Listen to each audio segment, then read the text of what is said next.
শুধুমাত্র ভালো জাতের গরু কিনলেই হবে না, এর সাথে যুক্ত আছে প্রতিদিনের খাবারের হিসাব, খরচের হিসাব, রোগ হলে চিকিৎসা ব্যবস্থাপনা, বাজার দর পর্যবেক্ষণ করে এবং নিজেই পরিশ্রম করে। একজন খামারির জন্য এগুলো বাধ্যতামূলক রুটিনের অংশ। যারা পরিশ্রম করতে রাজি না তারা দীর্ঘদিন এই খাতে টিকতে পারেন না ভাই। বর্তমানে গরুর খাবারের দাম দিন দিন বাড়ছে ভাই। খামারের সবচেয়ে বড় খরচ হচ্ছে গরুর খাবারে। বিশেষ করে যেসব খামারির নিজস্ব ঘাসের জমি নেই তাদের প্রতিদিন বাইরে থেকে ঘাস কিনতে হয়। বাজারের প্রতি কেজি গুঁড়া, ভুসি, ভুট্টা, সয়াবিন, রাইস পলিশ বলেন ইত্যাদি উপকারের দাম প্রতি মাসেই বাড়ছে। অন্যদিকে দুধ বা মাংসের বাজার দর স্থির নয়, অনেক সময় উৎপাদন খরচই ওঠে না ভাই। এমন পরিস্থিতিতে যারা খামার করছেন তারা যদি নিজে পরিশ্রম করতে না পারেন, খরচ ম্যানেজ করতে না পারেন, তাহলে ভাই ফলাফল লোকসানে যাবে। বাংলাদেশের খামার আরেকটি বড় চ্যালেঞ্জ হলো ভাই দক্ষ শ্রমিকের অভাব। আপনি যদি নিজে কাজ না করেন তাহলে লোক দিয়ে করাতে গেলে প্রায়শই দেখা যাবে লোক সময় মতো আসে নাই, কাজে ফাঁকি দেয় কিংবা দায়িত্ব নেয় না। আবার যদি একজন লোক রাখেন তাকেও নিয়ন্ত্রণ করতে হয়, খরচের হিসাব রাখতে হয়, কাজের গতি বুঝতে হয়। এই সব কিছু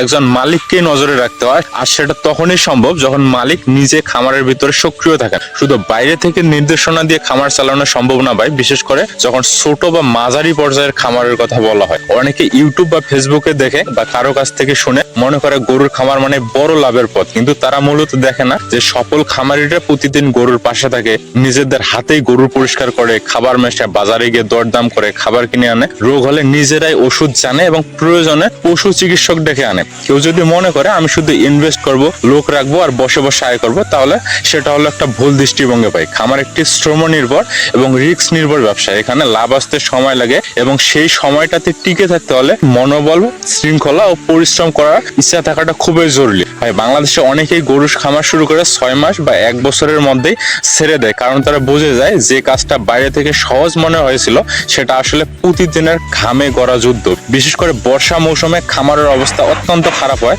পানি জমে যায়, গরু অসুস্থ হয়, খাবার পচে যায়, কর্মচারী ঠিক মতো আসে না। এই সময় সামলাতে না পারলে খামার বন্ধ হয়ে যায়। আবার অনেক সময় হঠাৎ গরু রোগে পড়ে, যেমন এফএমডি, ম্যাস্টাইটিস বা পেটের গ্যাস, যা ঠিক সময়ে চিকিৎসা না পেলে গরুর মৃত্যু পর্যন্ত নিয়ে যেতে পারে। সেই ঝুঁকি নেওয়ার মানসিকতা না থাকলে খামার চালানো যাবে না ভাই। বর্তমানে ভাই বাংলাদেশের অর্থনীতি, খাদ্যের মূল্যস্ফীতি, পশু চিকিৎসার খরচ, পরিবহন সমস্যা সবকিছু মিলিয়ে একজন খামারের প্রতি কেজি দুধ বা প্রতি কেজি মাংস উৎপাদনে যে খরচ হয় সেটার উপর লাভ করা কঠিন হয়ে দাঁড়ায়। এই অবস্থায় খরচ কমানোর একমাত্র উপায় হলো ভাই নিজে পরিশ্রম করা, স্থানীয় উপায়ে ঘাস চাষ করা বা গরুর খাদ্য নিজেই তৈরি করা এবং খামারের প্রতিটি খরচ নিজে হিসাব করে রাখা। এই কাজগুলো করতে গেলে পরিশ্রম, সময় ও একাগ্রতা দরকার। আপনি যদি মনে করেন সকালে একটু গিয়ে দেখে এলাম, বাকিটা লোক দেখবে, তাহলে প্রতিদিন 1000 টাকার ক্ষতি হবে, যেটা আপনি ধরতেই পারবেন না ভাই।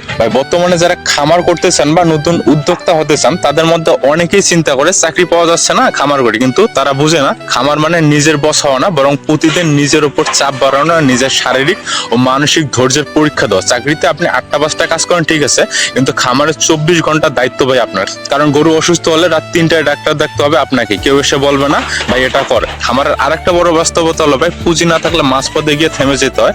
অনেক সময় গরু অসুস্থ হলে ভাই একদিনে 5-7 হাজার টাকা কোনো ব্যাপার না, খাবারের দাম বেড়ে গেলে হঠাৎ করে দেখা যায় যে 1 মাসে 8-10 হাজার টাকা অতিরিক্ত খরচ হয়ে যায়। এই সময় মানসিকভাবে প্রস্তুত না থাকলে আপনি হতাশ হয়ে যাবেন এবং ব্যবসা ছেড়ে দেবেন। তাই খামার করতে গেলে একটা কথা মনে রাখবেন ভাই, পরিশ্রম করার মন মানসিকতা না থাকলে খামার করেন না। এটা কোনো কৌতুক বা সিনেমা না ভাই, এটাই বাস্তব। অনেকে বলেন ভাই আপনার খামার ভালো চলছে দেখে আমিও শুরু করতে চাই, কিন্তু তারা এটা বোঝে না যে ভালো চলা মানে প্রতিদিন সকাল থেকে রাত পর্যন্ত কাজ করা, ছুটি নাই, অবসর নাই। কারণ ভাই গরু কখনো ছুটিতে যায় না, রোগ হলে দৌড়াতে হয়, খাবারের হিসাব রাখতে হয়, বাজারে যেতে হয়, কর্মচারীকে নিয়ন্ত্রণ করতে হয়, হিসাব বুঝতে হয়, দুধ বিক্রি করতে হয়, আবার সবার টাকা ম্যানেজ করতে হয়। এই সব কাজ যিনি নিজে করেন না তিনি কখনোই টিকে থাকতে পারবেন না ভাই। অতএব ভাই যারা গরুর খামার করতে চান তাদের শুরুতে নিজের মনটা পরীক্ষা করতে হবে। আপনি যদি শারীরিক পরিশ্রমে আগ্রহী না হন, গরুর ময়লা পরিষ্কার করা আপনার অসহ্য লাগে, ধুলো বালিতে বা কাদাতে হাঁটতে আপনার বিরক্তি আসে, গরমে ঘাম ঝরাতে আপনার সমস্যা হয়, তাহলে খামার আপনার জন্য নয় ভাই। আপনি হয়তো অন্য কোনো খাতে ভালো করবেন, কিন্তু ভাই গরুর খামারে আসলে আপনার সময়, শ্রম ও টাকা তিনটাই নষ্ট হবে। আর আপনি যদি ভাই মনে করেন আমি নিয়ম মানতে পারি,